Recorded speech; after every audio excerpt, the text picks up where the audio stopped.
This is Ag Matters PM from the Iowa Agribusiness Radio Network, brought to you by the Iowa Soybean Association, your daily recap of the information that affects Iowa's farmers, producers, and consumers, right here in the heart of the heartland. With reports from our award-winning broadcast team of Dustin Hoffman, Riley Smith, and Mark Magnuson. Now, from the IARN studios in Des Moines, here's Dustin Hoffman. Well, good day, everyone, and welcome to Ag Matters PM from the Iowa Agribusiness Radio Network. I'm Dustin Huffman.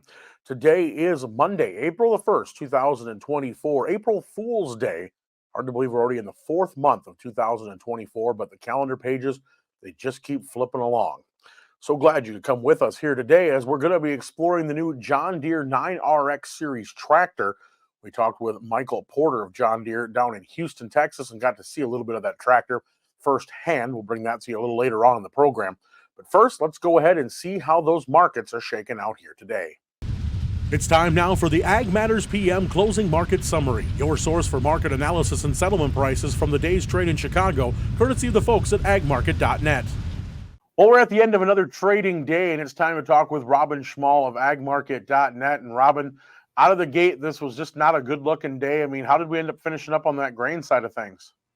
Well, mostly we were lower across the board on gains, a little bit of strength in some later contracts in soybean oil. But, we had the reaction off of the report last week. Traders had the extended weekend to think about it. Probably wasn't as big of a deal as they looked at, because once the report is digested, they start looking back at, the fundamentals of the market, which haven't been very positive lately. Now, we do have some moisture coming in this week, which is much needed to replenish some of the dryness that we're seeing in some areas. However, we're looking out into the following week. It's supposed to even be wetter than this week. Now, not in all areas, but that's what the general forecast is saying. So, could we be moving into a situation now where, we're going to maybe eventually start talking about delays in planting, because everybody was geared up for this early planting, and who knows that, it's just the market reaction. It's the psychology of the market. But today we were down, corn losing about half of its gains that we had on Thursday. Soybeans seeing some pressure or similar pressure to what corn had. Wheat was under some pressure, more in the Kansas City wheat versus Chicago wheat. Now, export inspections should have provided some support, but again, the inspections are just an overall, conglomeration of what's been going on after the sales, what's inspected to go out, shipped out. Corn was at 56.4 million bushels, up 6.9 from last week. Soybeans were at 15.2 million bushels, down 13.6 million from last week. And the wheat was 18.3 million bushels, down 2.4 million bushels from last week. So, up 2.4 million bushels from last week. So we should have seen, just based on that report, some good movement. We should have seen some strength, or at least some support under the market. And maybe it did provide support. Maybe we would have seen more pressure on the market because of that. Now, the Brazil's Safrinha corn crop received some beneficial moisture, improving some of the soil conditions there. Then we didn't really see a whole lot of other fundamental news underneath the market that really provided a whole lot more news. Now, we need to see a little bit further movement through here in order to see some real impact on the market. So it kind of is retracing some of the strength, at least in corn and wheat, from what we saw, on Thursday. The markets digested the report and found out that maybe we really didn't go quite as high as we needed to. And one of the big things I guess we found out on the report is basically there's a lot more corn, particularly in the hands of farmers this year than last year. So these rallies that come through in the market, you're probably going to be met with selling, and it's going to limit the real potential that we can see on the upside just in itself without any significant outside influence taking place in the market. And just to follow up on that last part there, I mean, is there any indication as to why we're seeing more of that corn is still in the farmers' hands? Is it contracted that we think that may just hasn't gone in yet, or do you think farmers are playing the numbers and hoping for a better outcome? I think the farmers are playing the numbers and hoping for a better outcome. Prices has slipped quite a bit, this year, and they didn't want to sell. But you have to look back farther. Last year we had quite a bit more storage built, on-farm storage, and now there's more of that capacity. Plus, they're holding on to that market at beginning of last week. Prior to, there were some elevators that were really increasing, or I should say decreasing their basis. They've been putting a lot less basis into that. They wanted to get farmers to sell, and so that gave some indication they were holding tight. So I think that's really the bigger thing. There's a lot of hope going on now that we might have a weather situation or something that could happen to at least bounce this market somewhat. And that's where it's going to be met with significant selling probably. But once we get into the field, there's probably not going to be a whole lot of selling, even if we see a bounce. So farmers need to keep that in mind, because if you miss another bounce that could come in spring as you're focusing on planting, you might miss it. And that could be we could see lower prices if we see some good weather after that. All right, then shifting gears over to the livestock side of things, cattle and hogs. Robin, what did we see there today? Well, cattle virtually fell apart. I mean, we were trending higher. We were higher going into about the midday, say around 11 o'clock Central Time.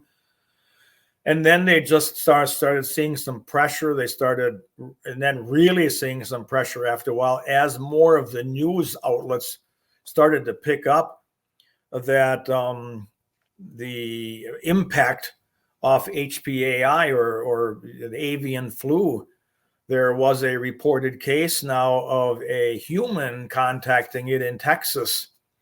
And that really put a nail into that coffin on the cattle market, seeing prices drop, $5 to $6 on live cattle, $6 to $7, $7.50, and feeder cattle limit down there. That's a reaction off of that. So that is a real unknown and not a good situation. I don't know how that would all play out with that diagnosis of a human having contact with the cattle and actually getting the virus. That could have a serious implication on what the consumer perception and what that could be doing for demand. And so the market really fell apart, and it tried to push higher early, but now with funds being long in that market, we could see some significant follow through selling off of that. Now, cash was lower last week, $2 to $3 lower, not a big deal. Box beef was lower at noon today. Choice down $1.67, select down $1.27. That did not put the pressure on the market. But the uncertainty now of the avian flu and what that all could do is a real issue. Now, in the dairy cattle side of it, they did find another case in Idaho. So that added to Texas, Kansas, and Michigan. So now they don't know how far this thing is really going to go or how much impact it's going to have.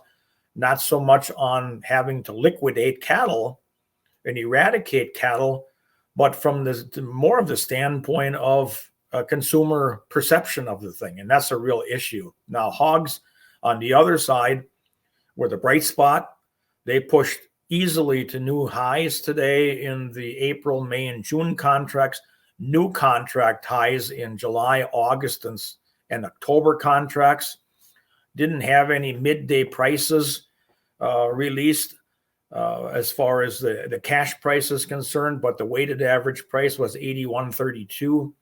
Now, cutouts Must have had some good movement over the Easter holiday, because cutouts at midday were up $5.77, with everybody wanting to get bacon, because bellies were up a whopping $31.71 at the morning report. So the hogs might be the real beneficiary, maybe, off of the whole cattle situation.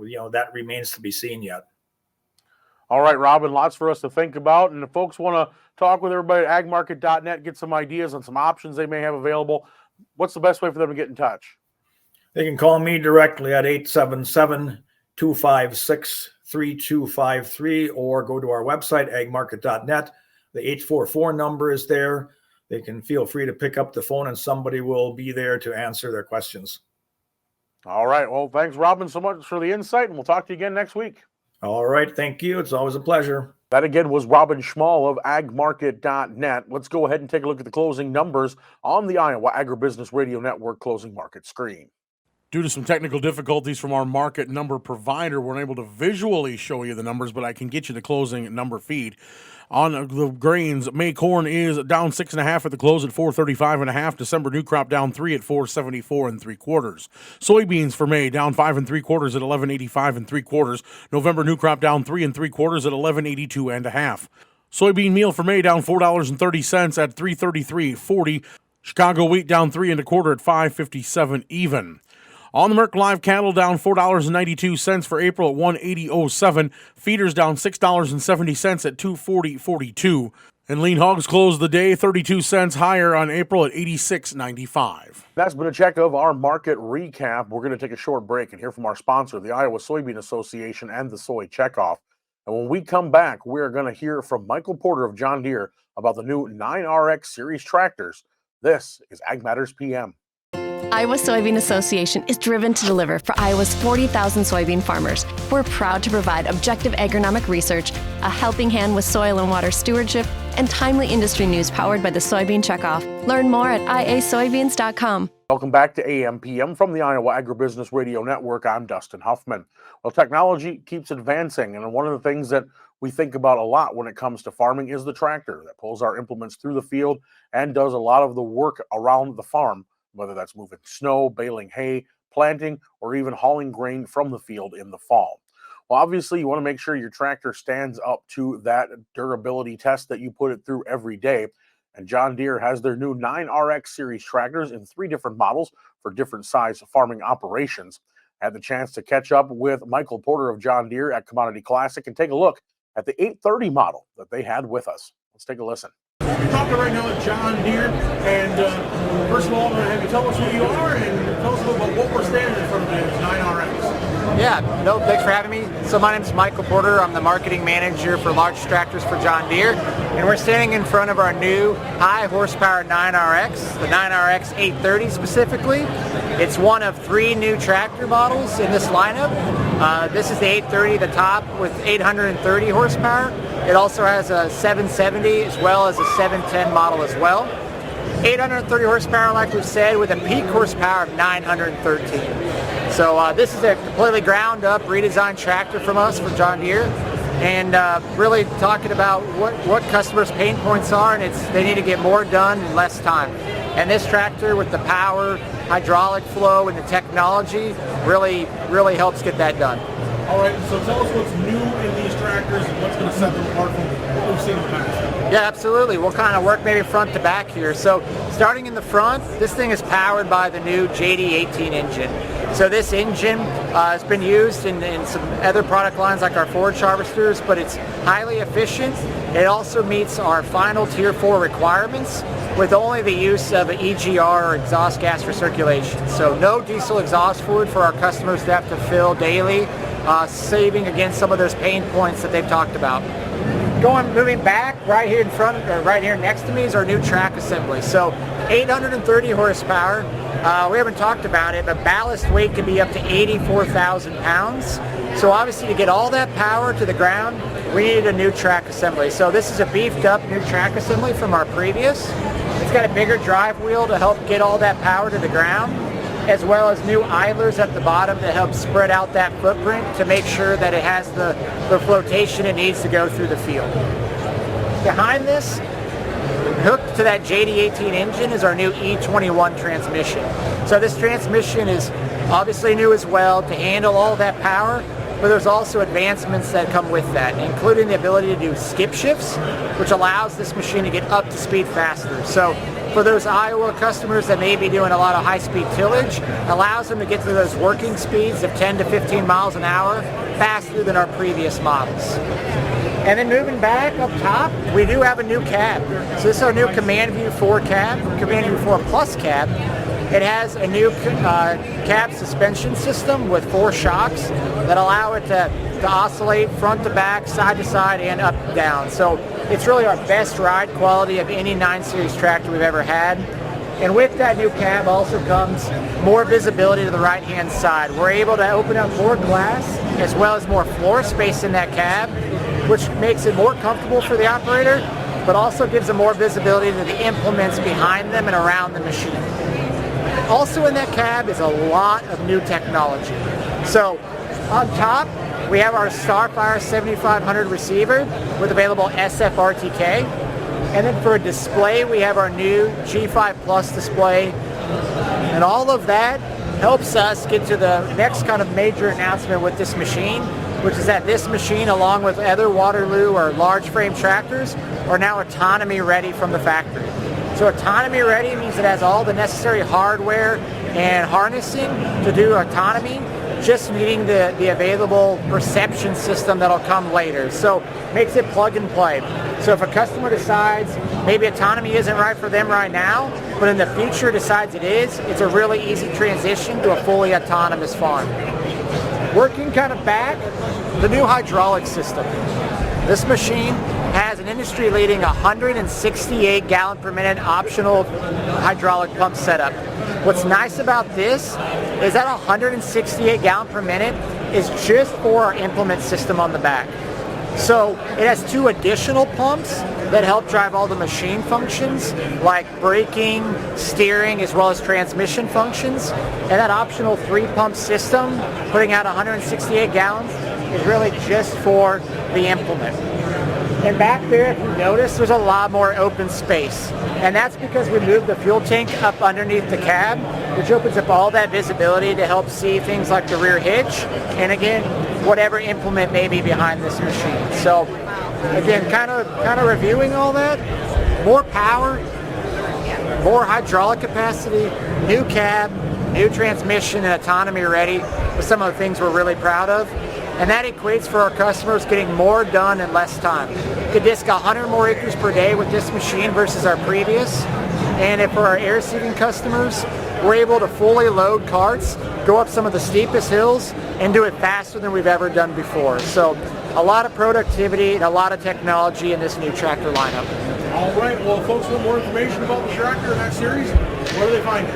Yeah, talk to your local John Deere dealer first, and if you need more information or are looking for other information, go to Deere.com. All right, well, thank you so much. Nope, thank you. And that again was Michael Porter of John Deere. And that brings us to the end of today's show. You can find all our content online at iowaagnet.com.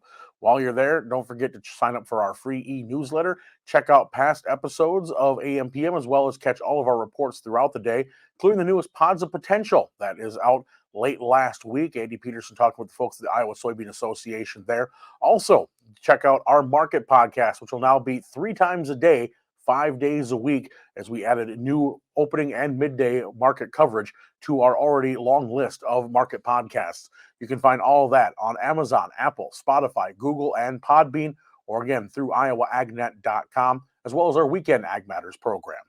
From the IARN studios in Des Moines, I'm Dustin Huffman. For Andy Peterson, Riley Smith, and Mark Magnuson, we thank you for watching. This has been Ag Matters PM.